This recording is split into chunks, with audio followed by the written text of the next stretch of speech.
Siamo nel backstage qui della corrida di Cicciano, Teatro Nadur, in compagnia di un'istruttrice di danza, ed è lei? Gianna Pizza, buonasera a tutti. Gianna, te istruttrice della scuola La di ballo Club Amico Liscio di Cicciano.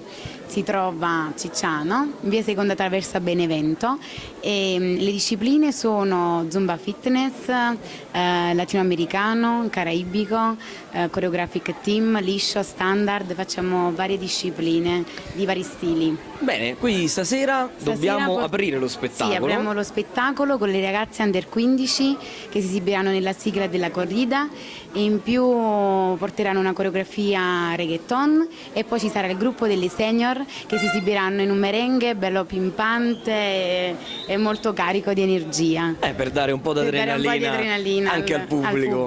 Benissimo, e allora noi ti ringraziamo. Grazie a voi per averci dato questa possibilità, di averci contattato e noi fa molto piacere. Grazie. Streetnews.it. Ciao Gianna. Ciao.